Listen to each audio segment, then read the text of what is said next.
Hey fam, welcome back to Tari's Lifestyle and Vlog. Thank you so much for stopping by. So in today's video, we're going to be talking about 5 of the top main reasons why UK visas are refused. Now, this is not an exhaustive list, so these are not all the reasons, but these are the top 5 for most visa applications that are refused or denied. These are the top 5. Okay, but the reason I'm doing this video is just to kind of help someone, so that if you're wanting to put in your application, or you know someone that's wanting to put in their application, you should be able to avoid these mistakes. Or if you've been refused before in the past, then these are some things that you need to take into consideration before you put in your next application, so that you're not refused a second time or maybe a third time. Okay, but before I go on, if this is the first time of coming to my channel and you like videos like this, then please subscribe, turn on your bell icon, and so that you don't miss out on any of my videos going forward. And don't forget to give this video a thumbs up as well. Like the video so it can reach other people as well. Okay, so for UK visa refusals, visas are refused for many different reasons. So like I said, these are the top 5. The number 1 reason, the most common reason why visas are refused, is due to insufficient funds. And so many people's application have been refused for that reason. Even my husband's application has been refused because he didn't have sufficient funds. And when we talk about sufficient funds, you don't need to have like all the money in the world in your bank account. You just need to have enough money to be able to cover your trip for however long you're staying. So if, say for instance, you're staying for maybe 1 week or 3 weeks in the UK, say for instance you're applying for a UK visitor's visa and you're wanting to stay for 3 weeks, you need to have money in your account to cover you for that 3 weeks. Say for instance you're going to be staying in a hotel or in a B&B, a moderate hotel, you could spend up to 150 pounds every single day. So if you're going to be staying for, let's say, 3 weeks, and you're spending, let's use 100 pounds for instance, you want to have, for your accommodation alone, you want to be able to have at least 2,100 to 2,500 for your accommodation, first of all. And then you're going to talk about, maybe you want to visit some places, you want to go out, you want to do some other things. You might need to have another 1,000 or 500 pounds on top of that in your account. Okay, you also want to take into consideration the money you're going to use to buy your flight ticket. Say for instance, an average flight ticket might cost up to 600 to 800 pounds, whatever the amount is from wherever you are, maybe from your country, depending on the season of the year, the time of the year. Sometimes you can get a flight ticket for 500 if you are in Nigeria, 500 pounds or 600 or 800, whatever the case might be. You want to factor that in as well. Okay, so at the same time, it's not just having that money in your bank accounts. You also want to make sure that you are able to prove where that money is coming from. Say for instance you are someone that's working, you want to be able to show that, okay, this money is coming from my bank account, this money is coming from my employment. Every month I've saved up this amount of money that I'm going to be using. It needs to be proof. So say for instance, in my case, when I did my application, I have a savings account and I have a current account. My salary comes into, my monthly income comes into my current account, and from there I move it into my savings account. So what I did at the end of the day is I had to show my current account as well as my savings account. It's okay, you know what, this is where the money is coming from and going to here, and this is where like my money from my employment comes into my bank account. So there's proof, there's a trail of where the money is coming from, if you know what I mean. Some people would put a lump sum of money and just say, okay, this is the amount of money they want. If the Home Office official sees that it becomes suspicious to say, okay, where is this money coming from? Unless you're able to prove maybe a written statement to say where this money has come from, then it will be difficult for them to approve your application. Okay, so financial means is one of the biggest. Insufficient fund is one of the most common reason why a lot of visas are refused. So it's not, like I said, it's not just the amount of money, but where the money is coming from. You want to have bank statements to prove that, okay, this is where this money is coming. Say for instance, some people will have like money coming from third party, maybe someone in their family, maybe their mother, their father, or their uncle or their brother or sister could give them, pay money into their bank account, a lump sum of money. So you want to be able to show that, okay, this money has come from this person. You might need to provide, the person might need to provide a statement to say, you know what, this is the reason why I've provided this person this money. Okay, just to say, okay, they know that that's, and the reason why they've provided you that money as well. Is this a gift? Are they giving you a gift? Are they giving it to you as a loan? So they want to put that in writing to support your application so that it doesn't get refused. If you're a business person and you don't have like a monthly income, because when you're doing business, money comes into your accounts differently from how it comes into someone that's working in employment. So what you want to do, you might want to get a letter from your accountant to say, okay, this money is coming from my business account. This is the reason why this person is traveling. So it needs to be in the company letterhead as well to say, okay, this person is traveling for this reason and all of that. So you need to be able to provide that evidence to back up the finance, why you're using that money for your trip. One common thing that a lot of people do is, say for instance, they are earning, let's say 500, let's say I'm just going to use £300 a month. Okay, maybe their annual income is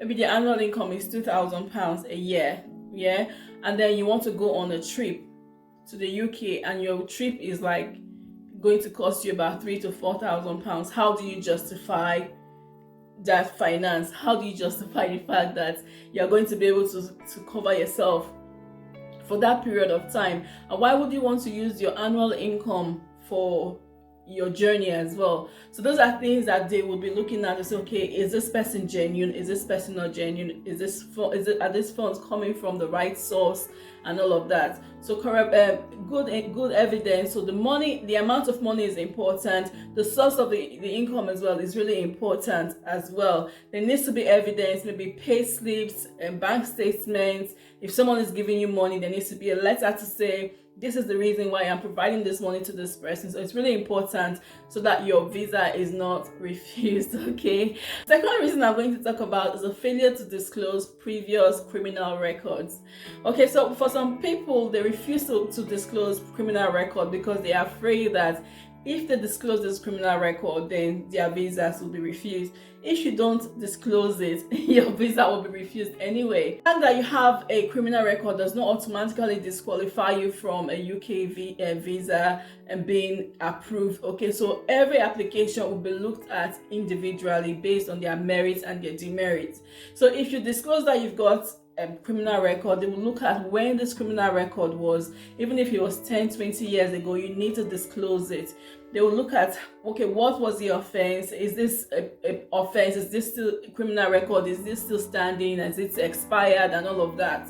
So you want to disclose it, because if you don't disclose it, it means that you are being deceptive. Okay, and that alone could lead to your visa being denied and even a ban from the UK from UK visa. The third one I'm going to talk about is a failure to disclose previous immigration history.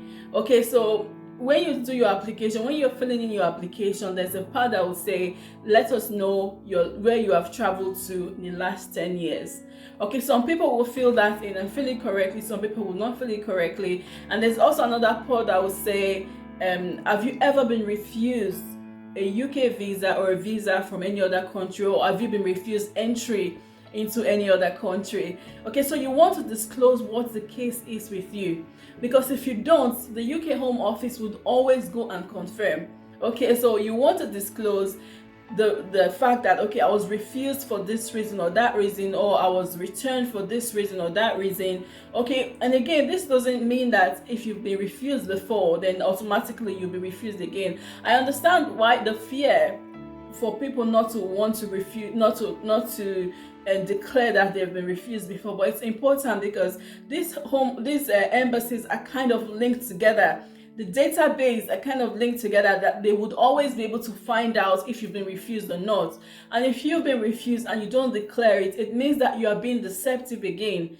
Okay, and that alone is an offense, so we don't want to be deceptive. You want to declare that, okay, I've been refused for this reason. And what would happen is every application is viewed individually based on its own merit. So they will look at that application and say, okay, what were the circumstances surrounding this refusal, and what are the circumstances now? Have the circumstances changed? Okay, so those are things that you want to make sure you disclose. If you have a criminal record, you must disclose it. If you've been refused a visa in the past, you also must disclose it. Otherwise, those two will come down as deception. Okay, the fourth reason I'm going to talk about today is people filling in the incomplete forms. And a lot of UK visas now are done online. When I did my application, I did it online. When we did my husband's application, we did it online as well. Okay, so when you go to the application, it will tell you to choose which application you want. Some people still choose the wrong application form. So if you choose the wrong application form, that is almost like a refusal on its own, because you've not, say for instance, you're traveling for business purpose and you fill in a UK visitor's visa, or you're traveling for visiting and you filled in a form for business visa, automatically they would require you to provide documents that will be related to that journey you are going for. And if you've done that and you haven't provided the right documents, then your visa will be refused. And the fifth and final reason I'm going to talk about today is not providing the required evidence. And we know that for every visa application, there are evidence that are required, specific evidence. Okay, say for instance, if I'm applying for a spouse visa, when my husband and I applied for his spouse visa, one of the things that were required were a letter from my employer that confirms my name, my start date, the amount I'm being paid, how long I've been in that employment. Is it full-time, is it part-time, is it permanent, or is it temporary? So those are specific information that needs to be on that letter. Okay, another example is my bank statement. The bank statement should have my name, it should have my details, basically my name, my details on my bank statement, how much I'm earning. It needs to have my salary income coming in and going, and money going out. So all that needs to be on the bank statement. For instance, I'm using my payslip. My payslip needs to have my name, needs to have my address, and so specific information about me. Every application requires specific information. Okay, if it says that I need to be earning, say for instance, with my spouse visa, anyone that's applying for a spouse visa needs to earn at least £18,600 per annum. Okay, so my employer's letter must say I'm earning that amount annually or more.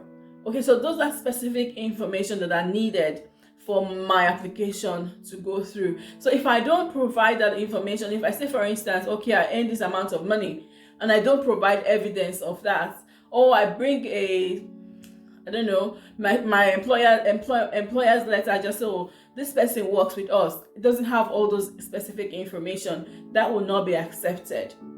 Okay, so there's specific information and corroborative information as well that says, okay, this is this person's employment and these are the evidence. This is where this person works. This is my pay. This is how much I earn a month. This is my pay slip to show that this is actually true. Okay, so it's really important that we have those required evidence, those specific evidence, those corroborative evidence, to be able to show to the Home Office that yes, this is what I'm saying and this is what the case is. And if for instance I'm not able to, for any reason I'm not able to prove or provide some of those information, I want to write a letter to say, okay, you know what, this is this and this is the reason why.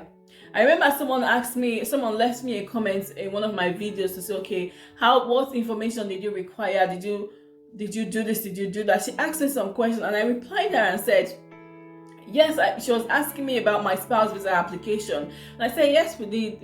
The evidence we needed was a marriage certificate. We needed proof of communication.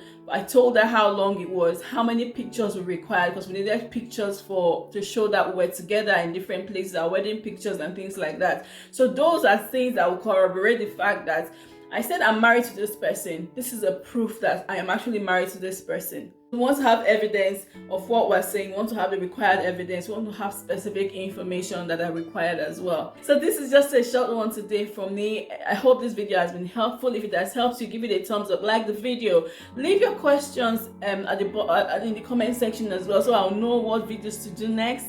Okay, leave your questions, your comments. I'll know what follow-up videos to do, and so I can meet your needs as well. Okay, but thank you so much for watching, and I'll see you in my next video.